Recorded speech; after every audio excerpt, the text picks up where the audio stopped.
bonjour à tous, je me présente, je m'appelle Monsieur Boudjadji Aloua, je suis entraîneur depuis 1993 et je pratique dans mon club la session handibox depuis 2015.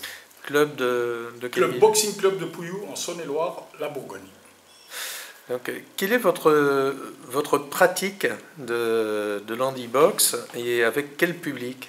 Alors c'est des personnes en situation de handicap mental. Là, depuis cette année, j'ai un boxeur en fauteuil. Et mon tout premier handiboxeur, il était venu au club avec une prothèse. Et c'est depuis ce temps-là que j'ai commencé à développer l'handibox dans mon club.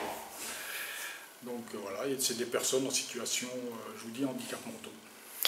Est-ce qu'il y a enfin, quelle particularité plutôt y a-t-il dans la boxe des personnes handicapées mentales? C'est au niveau de la motricité, ils ont du mal à se déplacer, au niveau de l'environnement, ils ont du mal à trouver leur espace, et surtout au niveau de la vitesse, des réflexes, et ils ont un peu de mal, quoi. Donc on essaye de les stimuler en leur faisant des exercices, et puis en leur faisant des gestes du quotidien, quoi. Donc déplacements, dans des cerceaux, voilà, des jeux.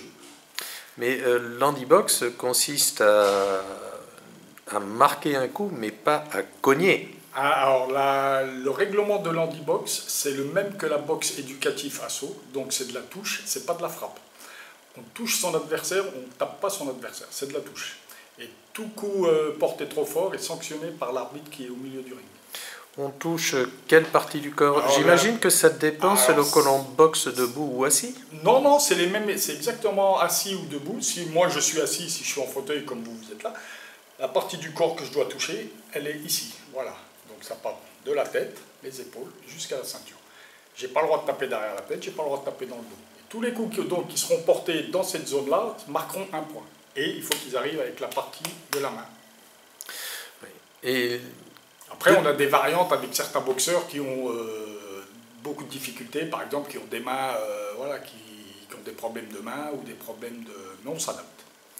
Depuis que vous entraînez en handibox, qu'est-ce que vous avez appris sur votre pratique de la boxe? De la patience. De la patience. Il faut être patient avec eux et il faut les stimuler tout le temps. Donc moi, c'est la patience. Moi, j'ai appris de la patience avec eux. Et puis, venir ici, c'est un kiff, quoi. Mais en quoi l'handibox peut se rattacher au noble art? Le noble art, je ne sais pas si vous êtes là vous étiez là ce matin, si vous les avez vus. Quand on dit le noble art, c'est la boxe.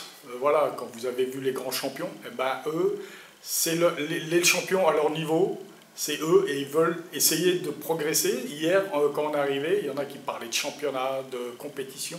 On leur a dit non, c'est pas une compétition, c'est pas un championnat, c'est un challenge. Et donc, essayer de respecter les règles de la boxe, ce qu'ils font très bien. Et donc, le noble art, il est là déjà. Si on respecte les règles, c'est le noble art.